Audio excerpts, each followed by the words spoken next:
عزو سلام تقبلوا فنوير تي في اب مكتال شكو بزغركم تعزبنا كمي توعلون لهم 15 وكلتا تحساس فركم عالتن فرعون استدالو هاجراون زيناتات حيزلكم قريبا لغو مساقاتكم تصنع الزينات زغربن ميكائيل حادقو فلماك بكنتو تاتو فيلم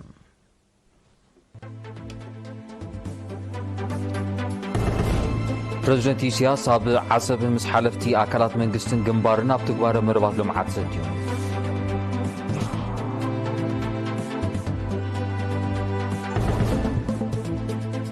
جنفر ودابطات سيفيل سراحتنياتات كالات منغستي اب كتما باصع غوباي اقانيو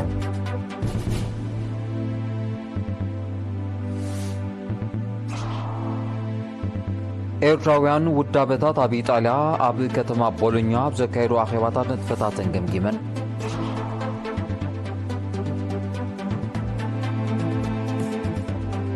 ኣብ ዜናታት ወጻኢ ኣሜሪካ ኣብ ልዕሊ ኩባ ኣጽኒዓቶን ዘላ በይናዊ ቁጠባዊ እገዳ ከተልዕሎ ቻይና ፀዊዓ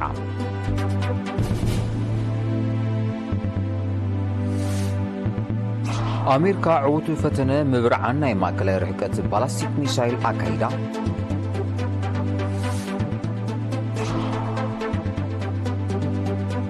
ኣብ ካሊፎርኒያ ተኸሲቱ ዘሎ ዛጊድ ጠንቆ ዘይተነፅረ ሓደጋ ባርዕ ሞሮር ኣከባቢያውን ዋታውን ክሳራታት ኣውሊዱ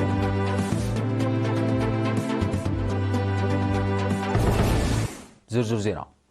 ፕሬዝደንት ኢሳያስ ኣፈወርቂ ሎም 12 ታሕሳስ ኣብ ዓሰብ ምስ ሓለፍቲ ኣካላት መንግስትን ግንባርን ኣብ ዞባ ደቡባዊ ቀይሕ ባሕሪ ኣብ ዝገበሮ ርክብ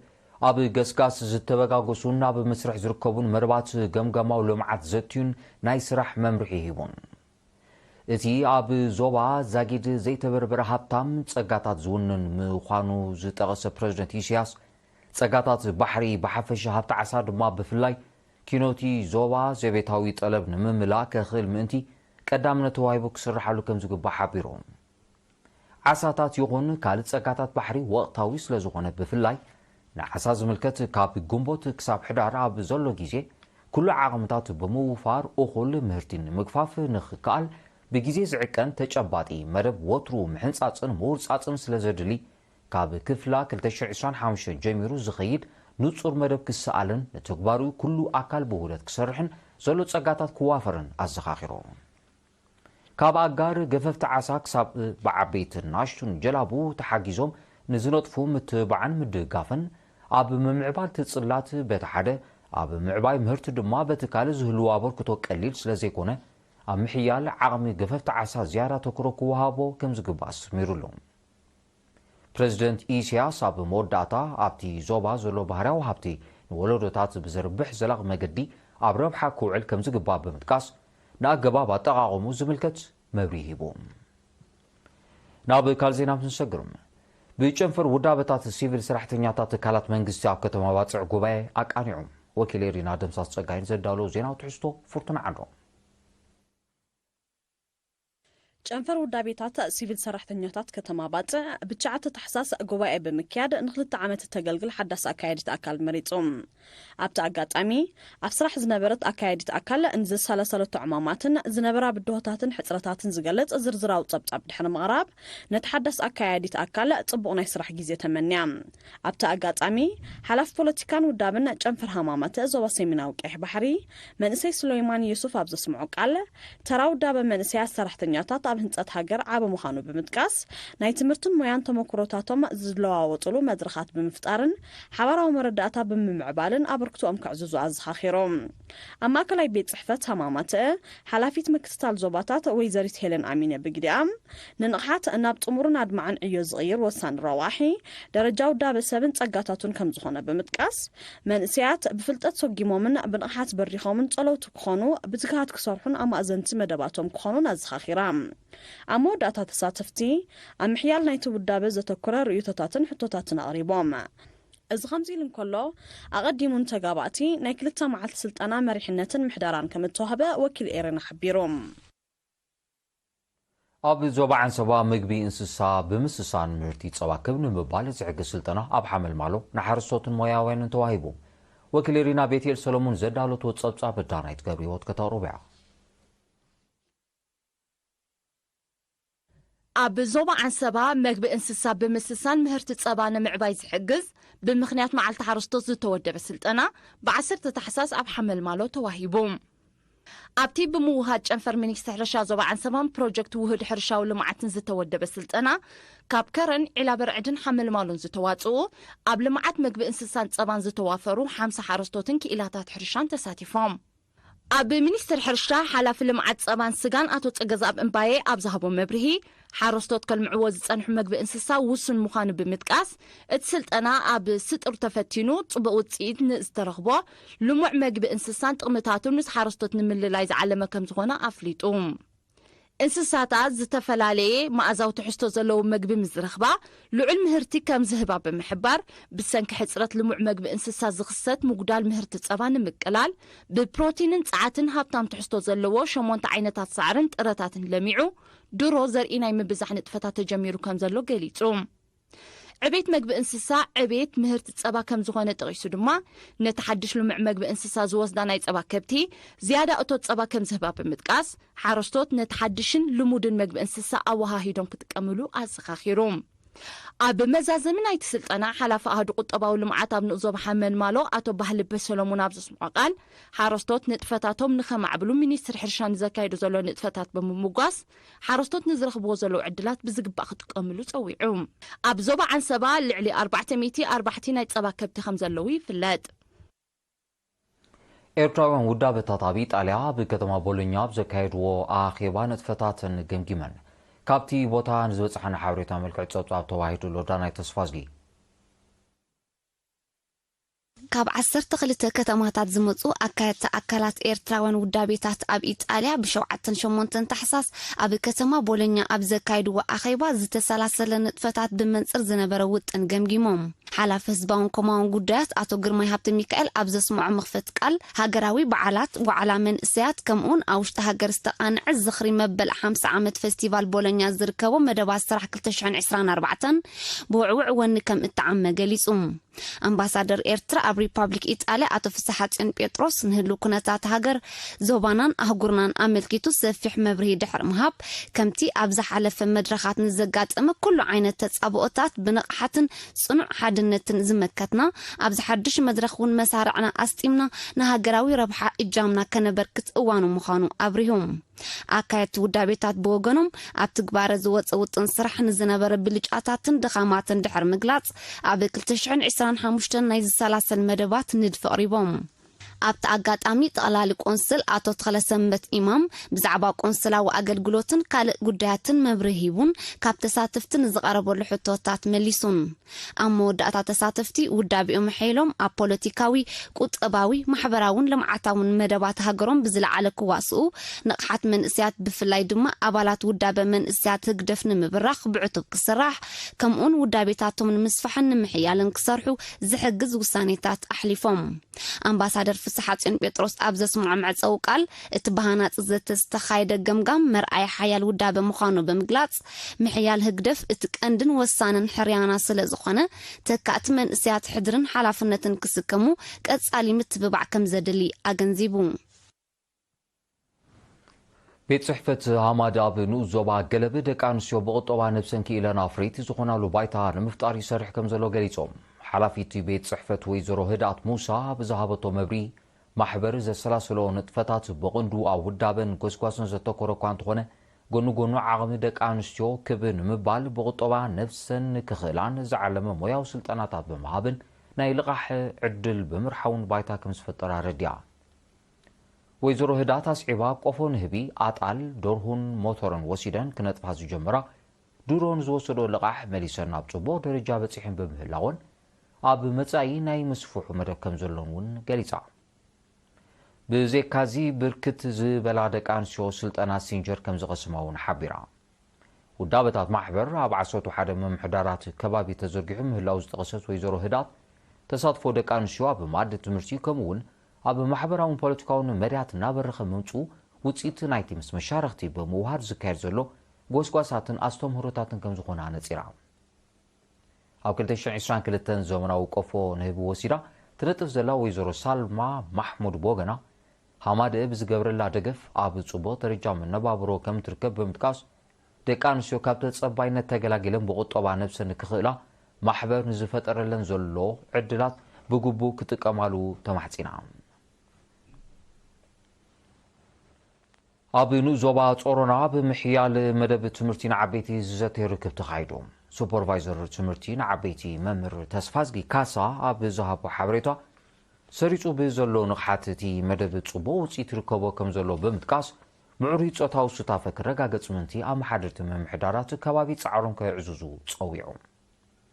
ሓላፊ ቤት ትምህርቲ ኣብቲ ንዞባ መምህር ሱሌማን ማሕሙድ ድማ ንኣገዳስነት መደብ ትምህርቲ ንዓበይቲ ዝምልከት መብሪ ድሕሪ ምሃብ ኩለን ኣካላት መንግስቲ ንምዕዋቱ ብውህደት ክሰርሐ ተላብዩ ወኪል ኣመሓዳሪ ኣቶ ሃይለ መንገሻ ብወገኑ ትምህርቲ መሰረት ምዕባለ ስለ ዝኾነ ማሂመነት ዘጥፉ ዜጋታት ክመሃሩ ስለ ዘለዎም ኩሎም ኣካላት መንግስትን ናይ ስራሕ መሻርክትን ብውህደት ክሰርሑ ኣዘኻኺሩ ብኻልእ ወገን ኣብ ንዞባ ጾሮና ንዝተመደቡ 53 ሓደስቲ መምሃራን ኣብ ኣገባብ ኣመሃህራ ዘለዎም ዓቕሚ ንምዕባይ ስልጠና ተዋሂቦም እቲ ስልጠና ብምድላው ውጥን ስራሕ ኣገባብ ኣመሃህራ ሜላታት ምትሕላፍ ፍልጠት ከምኡውን ምሕደራ ግዜን ጸጋታትን ዘተኮረ ነይሩ ኣብ ንዞባ ባጽዕ ብሞያታት ምዝርጋሕ መስመር ኤሌክትሪክ ሲቲ ቀዳማይ ረድኤት ከምኡውን ደረቕን ተንቀሳቓስን ስእሊ ንሰለስተ ዋርሕ ብግብርን ክልሳ ሓሳብን ዝሰልጡን 140 ደቂ ኣንስትዮ ዝርከቦም 238 መንስያት ብ8-9 ታሕሳስ ተመሪቖም ሓላፊ ሃማመት ኣብቲ ንዞባ መንእሰይ ዳዊት ተኽሎም ኣብ ዘስምዖ ቃል ማሕበር ምስ ናይ ስራሕ መሻርክቱ ተዋሂዱ ዝውድቦ መባታዊ ሞያዊ ስልጠናታት ኣብ ባይታ ጽቡቕ ውፅኢት ይርከቦ ከም ዘሎ ብምሕባር ክሳብ ርሑቕ ከባቢታት ክስራሓሉ መደብ ከም ዘሎ ገሊጾም ኣብ ጨንፈር ሃማመት ዞባ ሰሜናዊ ቀይሕ ባሕሪ ሓላፊ ፕሮጀክታት መንእሰይ ስዒድ ሓጂ ብወገኑ ተቐሲሙ ዘሎ ሞያ ኣብ ባይታ ብግብራዊ ስራሕ ክድራዕ ከም ዝግባእ ኣገንዚቦም ኣመሓዳሪ ከተማ ባጽዕ ኣቶ ሃይለ ኣስፋሃ ድማ በብዓውዱ ክወሃብ ዝጸንሐ ስልጠናታት መባእታውን መሰጋገርን ስለ ዝኾነ መንስያት ብስራሕ ከማዕብልዎን ህይወቶም ንምቕያር ክጽዕሩን ተላብዩ ቤት ጽሕፈት ሃማመት ንዞባ ባጽዕ ኣብዚ ዓመት እዚ ብዝተፈላለየ ሞያታት ልዕሊ 811 መንስያት ከም ዘሰልጠነ ሰነዳቱ የረድእ ዝኸበርኩም ተዓዘብቲ ስዕብ ዜናታት ሃገራት ወጻኢ ክኸውን ምክታልኩም ክትቀጽሉ ደግመ ብቕብሪ ዕድም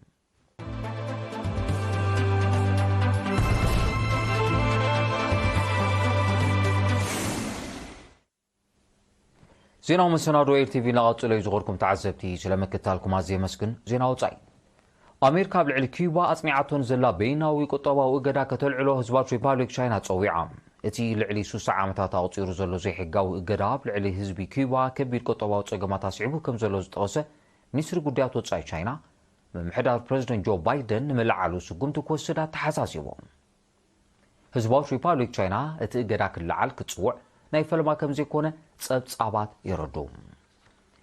ምምሕዳር ፕረዚደንት ጆ ባይደን እቲ እገዳ ክሳብ መፋርቕ 2025 ክጸንዕ ኣብ ወርሒ መስከረም ናይዚ ዓመት ከም ዝወሰነ ይዝከር መንግስቲ ኣሜሪካ ነቲ ኣብ 1960ታት ዝወሰኖ እገዳ በብዓመቱ ከናውሑ ምጽንሑ ዝጠቐሱ ጸብጻባት ብሰንኩ ኣብ ልዕሊ ኩባ ናይ ኣስታት $900 ቢልዮን ቁጠባዊ ክሳራታት ወሪዱ ከም ዘሎ የረድኡ መንግስቲ ኩባ እቲ ስጉምቲ ንሰብኣዊ መሰላት ህዝቡ ዝግህዝ ምዃኑ ብምውቃስ ክለዓል ከቕርቦ ዝጸንሐ ተረጋጋሚ ጻውዒት ዛጊድ ሰማዒ ኣይረኸበን ሓፈሻዊ ባይቶ ውድብ ሕብራት ሃገራት እውን እቲ እገዳ ክለዓል ካብ 1992 ደገፉ ክምጽንሑ እንተኾነ ግና ኣብ ባይታ ውፅኢት ከም ዘይተረኸቦ ይግለጽ ኣሜሪካ ዕዉት ፈተነ ምብራዕን ናይ ማእከላይ ርሕቀት ባላስቲክ ሚሳይል ኣካይዳ እቲ ሚሳይል ኣብ ገማገም ባሕሪ ደሴት ጓም ካብ ዝርከብ መደበር ሓይሊ ኣየር ድሕሪ ምትኳሱ ኣብ ዝሓፀረ ግዜ ብራዳር ተለልዩ ከም ዝበርዓነ ተፈሊጡ እቲ ንፈለማ እዋን ካብ ደሴት ጓም ዝተኻየደ ፈተነ ኣብ ምድንፋዕ ዓቕሚ ምክልኻሉ እወታዊ ገስጋስ ምዃኑ ቤት ጽሕፈት ፔንታጎን ገሊጹ ኣሎ ኣብ ምዕራባዊ ፓሲፊክ እትርከብ ግዛት ኣሜሪካ ዝኾነት ጓም ንወተሃደራዊ ህላዊ ኣሜሪካ ኣብቲ ዞባ ስትራቴጂካዊት ደሴት ምዃና ይጥቀስ ኣሜሪካ ኣብታ ደሴት ንዘሎ መደበር ሓይሊ ኣየራ ንምድንፋዕ ክሰርሕ ከም ዝጸንሐት እዩ ዝሕበር ካብ ዜና ኣሜሪካ ከይወፃና ኣብ ክፍለ ሃገር ካሊፎርኒያ ተኸሲቱ ዘሎ ዛጊድ ጠንቁ ዘይተነፀረ ሓደጋ ባርዕ መሮራ ከባቢያዊ ንዋታውን ክሳራታት ኣውሪዱ بتي جنا بتحت قططر زي وعلى بار عسات 4000 هكتار شاكاتات كومخ كله اب تحت قصون عنوت كم زورده سمزي تا كفل هاجر حبيرهم نتبع رعنو مقوصار الى حرشحن 500 سرحتنياتا زساتفو زلو سرحيتي كايدو كانتلو اتا حرغا مليسو يسفحفح كم زلو تغريصو ابت كبابي تخسيتو زلو برتع وعي طنقي نايت حرغا كيخون كم زخلي يمت في هاجر كاليفورنيا بسعبينات كليمو ممزبال بقندوخا بارع مرور حلفي كالي كبابيتات عالمنا كم تتقع صبصابات يردوم موروكون كامبوديان زمدنن مدنفع زحقس سمعات كتمن ሚኒስትራት ጉዳያት ወጻይ ክልቴን ሃገራት በዓሰቱ ሓደ ታሕሳስ ኣብ ካምቦዲያ ኣብ ዘካየዶ ርክብ ሃገራቶም ኣብ ምድንፋዕ ጽላት ቁጠባ ብሓፈሻ ንግድን ወፍርን ድማ ብፍላይ ክተሓጋገዛ ምዃነን ኣፍሊጦም ነቲ ስምዓት ምትግባር ቀጻሊ ናይ ላዕሎ ሰመዝ ርክብ ክካየድ ምዃኑ ድማ ሓቢሮም ሚኒስትራት ጉዳያት ወጻይ ሞሮኮን ካምቦዲያን ኣብ ዞባውን ኣህጉራውን ጉዳያት ከም ተዘራረቡ እውን ተገሊጹሎም حيل بحر أستراليا سرحات أمريكا زخون ناي نويح رحكة كروز ميسايل كم زفتنا حابيرون اتزمناو ميسايل العلى كلتشان 500 كيلومتر نزرحها علامة كهرم كم زغل زغلص منستر مكلخال تهاجر عقم مكلخالو مدنفع وتاو تراكم زهلو وارديوم اتعود زت تبعله فتنه اب مونغو أستراليان أمريكان نزلو تصطاون وتهدرون زندناتا زدنفع مخانو ات منستري امنيتلو أمريكا نتاعصوار ناب كالوت هاجرات كشطو أب 2023 وسانة دحر معلافة أستراليا لعلي 300 كابت استراغ أصوار كم زعدقت صبصاوات يطقسو أستراليا أب زحالفة ورحنا حسون SM 6 زتسمي ناي نويح رحكة ميسايل كم زفتنت الذكريون اتفتنتات كالوت هاجرات زوبا آسيا باسفيك تمساسال سقمتو كوسدا زدفاف بمخانو صتا نايت كبابي بالوتا كصلو كم زخلي امت أستراليا زتراغ قاسا مارينات كتونن زخلات صتا وعل اب 2021 مس أمريكان بريطانيا دحر مغطما تشاينا روسيا زركبن هاجرات تقاومن كم زغلصا يفلط هزباوت ريبابليك تشاينا فيتنام شكنته نمعبال ابزغل مريات تزراريبان ازيا بمونغو منسترات ጉዳያት ወጻይ ዝተኻየደ ዝርብ በቆንዱ ኣብ ተግባራቲ መራሕቲ ክልቲን ሃገራት ኣብ ወርሕን ሓሰናይ ዝዓመት ዝኸተሞ ቁጠባውን ንግዳውን ስምዓት ዘተኮረ ምንባሩ ተገሊጹሎ ቻይናን ቪየትናምን ኣብ ዝመጽእ ቀረባ ዓመታት መጠን ንግዳዊ ምልዋጥ ብዕጽፊ ንምዕባይ ይሰርሓ ምህላውን ኣብ ትርክብ ሓቢረን መጠን ንግዳዊ ምልዋጥ ህዝባዊት ሪፓብሊክ ቻይናን ቪየትናምን ኣብ ዝዓመት ዚ مسناي كلتشن 23 كنጻጸሩን كله بأستات 18 ሚታዊት ከም ዝዓበየ ተገሊጹ بمسرت ጸብጻባት ክልቲን ሃገራት ኣብ ዝሓልፈ 11 ወርሒ ልዕሊ 190 ቢልዮን ዶላር ዝግመት ንግዳዊ ምልዋጥ ኣካይደን ህዝባዊት ሪፓብሊክ ቻይና ዝዓበየት ንግዳዊት መሻርክቲ ቪየትናም ምዃና ጸብጻባት የረዱ ዜና ንምዛም ቀንዲ ነጥብታቱ ክደግመልኩም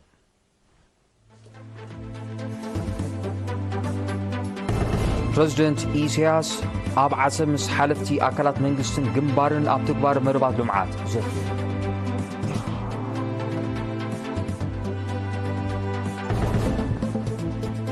شنفر ودابتا سيفيل سرحتنياتا تكالات منجس أب كتما باتع قوبائي أكالهم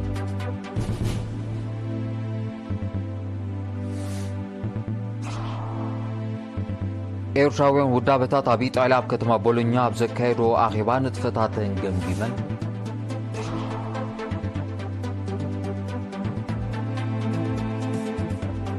ኣብ ዜናታት ወጻኢ ኣሜሪካ ኣብ ልዕሊ ኩባ ኣጽኒዓቶን ዘላ በይናዊ ቁጠባዊ እገዳ ከተልዕሎ ቻይና ፀዊዓ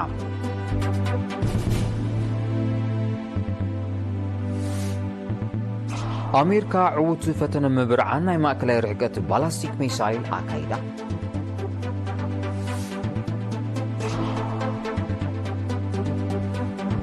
ኣብ ካሊፎርኒያ ተኸሲቱ ዘሎ ዛጊ ጠንቁ ዘይተነጸረ ሓደጋ ባርዕ መሮራ ከባቢያውን ዋታውን ክሳራታት ኣውሪዱ